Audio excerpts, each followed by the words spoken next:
નમસ્કાર ખેડૂત મિત્રો, હું કેર વેકરિયા આપ સર્વ ખેડૂત મિત્રોનું આજના વિડીયોમાં હાર્દિક સ્વાગત કરું છું।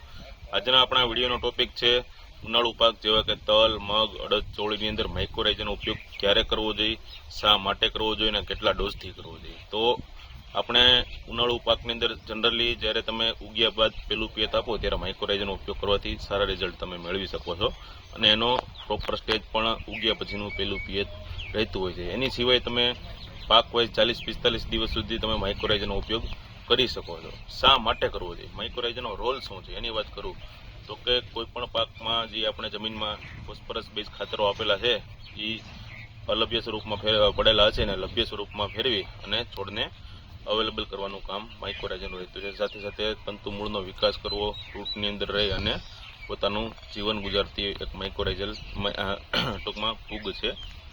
એટલા માટે ખરેખર આપણે કોઈ પણ પાકની અંદર અવશ્ય એક વખત માઇક્રોરાઇઝરનો ઉપયોગ કરવો જોઈએ।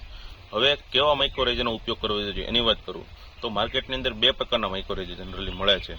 એક છે HD ફોર્મ્યુલેશનની અંદર કે જેનો ડોઝ હોય છે 100 ગ્રામ પ્રતિ એકરનો ડોઝ હોય છે અને બીજો આવે છે જે આપણું રેગ્યુલર માઇક્રોરાઇઝર જે 4 કિલો પ્રતિ એકરના ડોઝવાળું માર્કેટની અંદર ઘણી બધી કંપનીનું આવતું હોય છે, જેમાંનું આપણું IPL બાયોલોજિકલ્સનું પણ તમે માઇક્રોરાઇઝર ઉપયોગ કરી શકો છો।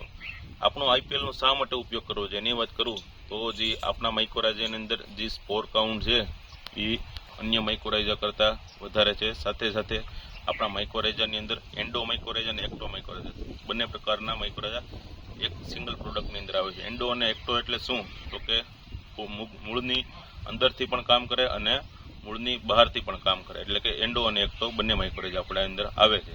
જેમાં આપણું IPL બાયોલોજિકલ્સનું વામ HD આવે છે જે 100 ગ્રામ પ્રતિ એકરના ડોઝવાળો હોય છે અને જો તમારે 4 કિલો પ્રતિ એકરના ડોઝવાળો માઇક્રોરાઇઝરનો ઉપયોગ કરવો જ હોય તો વામ શક્તિ કરીને આવે છે, એનો ઉપયોગ કરી શકો છો। ખૂબ ખૂબ આભાર ખેડૂત મિત્રો।